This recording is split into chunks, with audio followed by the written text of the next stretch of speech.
Hi అండి, అందరికీ నమస్తే. వెల్కమ్ టు మై ఛానల్ మనపల్లె రుచి.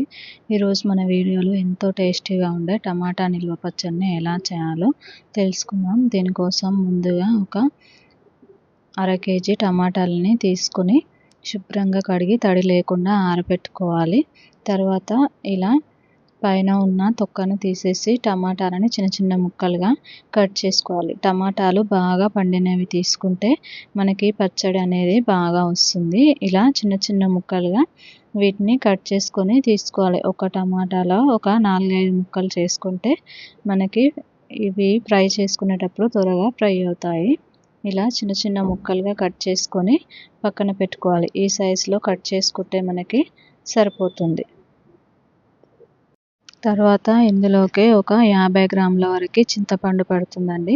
ఈ చింతపండుని పైన తొక్కలు అవన్నీ పీసులు గింజలు ఏమైనా ఉంటే అవన్నీ తీసి పక్కన పెట్టుకోవాలి. తర్వాత స్టవ్ పైన కడాయి పెట్టుకొని నూనె ఏమి వేయకుండానే మనం కట్ చేసి పెట్టుకున్న టమాటా ముక్కలని వేసుకోవాలి.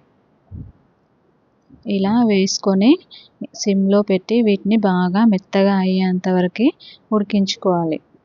మనం దీన్ని సిమ్లో పెట్టి ఉడికించుకోవాలి. అలా అయితేనే బాగా ఉడుకుతుంది. మనం హై ఫ్లేమ్లో పెడితే కనుక తొందరగా మాడిపోతాయి. టమాటా ముక్కలు అనేవి బాగా ఉడకవు. అందుకని మంటని సిమ్లో ఉంచి ఒక 5-10 నిమిషాలు వీటిని కలుపుకుంటూ మెత్తగా అయ్యేంత వరకు వీటిని ఉడికించుకుంటే మనకి పచ్చడి టేస్ట్ అనేది చాలా బాగా వస్తుంది. ఒక హాఫ్ కేజీ టమాటాలకి 50 గ్రాముల ఉప్పు, 50 గ్రాముల కారం, అలాగే 50 గ్రాముల చింతపండు పడుతుంది. మీరు ఒకవేళ కేజీ టమాటాతో చేసుకున్నట్లయితే వీటిని డబల్ తీసుకుంటే సరిపోతుంది. ఇలా మెత్తగా ఉడికిన తర్వాత ఇందులోనే మనం ముందుగా పక్కన పెట్టుకున్న చింతపండుని కూడా వేసి ఉడికించుకోవాలి. చింతపండు కూడా టమాటాలతో కలిసి బాగా ఉడికిపోతుంది.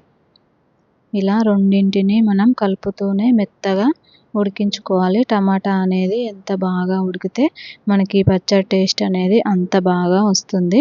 చూసారా టమాటాలు అనేవి ఎంత మెత్తగా అవుతున్నాయో. మనకి ఇలా అయిన తర్వాత స్టవ్ ఆఫ్ చేసుకొని పక్కన పెట్టుకోవాలి. ఇప్పుడు తర్వాత వేరొక కడాయి పెట్టుకొని ఒక చిన్న చెంచా మెంతులని వేసుకొని చిటపటలాడేంత వరకు ఫ్రై చేసుకోవాలి. మనం మెంతిపిండి, జీలకర్ర పిండి కలపడం వల్ల ఈ పచ్చడి టేస్ట్ అనేది చాలా బాగా వస్తుంది. ఇలా చిటపటలాడేంత వరకు ఫ్రై చేసుకొని వేరొక గిన్నెలోకి తీసుకోవాలి. ఇప్పుడు అదే ప్యాన్లో ఒక స్పూన్ జీలకర్రని కూడా వేసి ఫ్రై చేసుకోవాలి. ఇది కూడా కొద్దిగా ఫ్రై అయ్యాక తీసి వేరొక గిన్నెలోకి పెట్టుకొని ఇవి 2 పొడి చేసి పక్కన పెట్టుకోవాలి. టమాటాలు అనేవి పూర్తిగా చల్లారిన తర్వాత ఒక మిక్సీ గిన్నెలో తీసుకోవాలి. ఇందులోకి ఇప్పుడు మన రుచికి సరిపడినంత ఉప్పు ఒక 50 గ్రాములు పడుతుందండి. ఇందులోనే మన స్పైసీనెస్కి తగ్గట్టుగా కారం వేసుకోవాలి. మీకు ఎంత కావాలంటే అంత వేసుకోవాలి. కొద్దిగా పసుపు, అలాగే పొట్టు తీసి పెట్టుకున్న ఒక 10 వరకు వెల్లుల్లి రెబ్బల్ని వేసి ఇప్పుడు ఇందులోనే మనం ముందుగా ఫ్రై చేసి పెట్టుకున్న మెంతి పొడి, జీలకర్ర పొడి వేసుకొని మెత్తగా పేస్ట్ లాగా ఇలా మిక్సీ పట్టుకోవాలి. పచ్చడిలోకి పోపు కోసం స్టవ్ పైన కడాయి పెట్టుకొని బాగా వేడయ్యాక ఇందులో ఒక 3-4 స్పూన్ల వరకు ఆయిల్ వేసుకోవాలి. మనకి ఆయిల్ అనేది ఎక్కువే పడుతుందండి. నిల్వ పచ్చళ్ళలో ఆయిల్ ఎక్కువనే ఉంటుంది.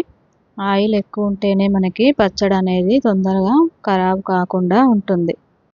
ఆయిల్ బాగా వేడయ్యాక ఇందులోనే జీలకర్ర, ఆవాలు, అలాగే ఒక స్పూన్ శనగపప్పు వేసుకోవాలి.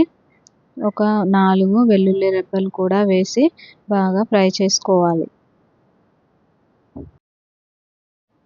ఇందులోనే ముందుగా శుభ్రంగా కడిగి పెట్టుకున్న కరివేపాకుని కూడా వేసి 1 నిమిషం పాటు ఇలా అన్నీ బాగా ఫ్రై చేసుకోవాలి. బాగా ఫ్రై అయ్యాక మనం ముందుగా మిక్సీ పట్టుకున్న టమాటా పచ్చడిని ఇందులో వేసుకోవాలి. టమాటా పచ్చడి మొత్తం ఇందులో వేసాక బాగా కలుపుకుంటూ ఆయిల్లో ఒక 5 నిమిషాలు ఉడికించుకోవాలి. మనకి టమాటా పచ్చడి అనేది ఆయిల్లో ఎంత బాగా ఉడికితే మనకి పచ్చడి టేస్ట్ అనేది అంత బాగా వస్తుంది. ఆయిల్ అనేది ఎక్కువనే ఉండాలండి పచ్చడిలో. మనకి ఇప్పుడు చూస్తేందుకు ఎక్కువ అనిపిస్తుంది కానీ ఇది ఉడుకుతుంటే నూనె అనేది అంత కనిపించదు. మనకి నూనె అనేది ఇలా పైకి తేలినట్టు ఉంటేనే పచ్చడి అనేది తొందరగా పాడవకుండా చాలా రోజుల వరకు నిల్వ ఉంటుంది. మనకి టమాటాలు తక్కువ రేటుకి దొరికినప్పుడు తెచ్చి ఇలా చట్నీ చేసి పెట్టుకున్నట్లయితే మనకి ఎప్పుడు కావాలంటే అప్పుడు టిఫిన్స్లోకి కానీ వేడివేడి అన్నంలోకి కానీ తింటే ఎంతో టేస్టీగా ఉంటుందండి. మనకి ఇది ఒక 5-6 నెలల వరకు నిల్వ ఉంటుంది. మీరు కూడా ఒకసారి తప్పకుండా ఇలా ట్రై చేసి చూడండి. టేస్ట్ అనేది చాలా బాగా వస్తుంది. చూసారా, ఆయిల్ అనేది మనకి టమాటా పచ్చడి ఉడికేటప్పుడు ఇలా పైకి తేలినట్టు అనిపిస్తుంది. ఆయిల్ మొత్తం ఇలా పైకి తేలేంత వరకు దీన్ని కలుపుకుంటూ ఒక 5 నిమిషాలు ఇలా ఉడికించుకోవాలి.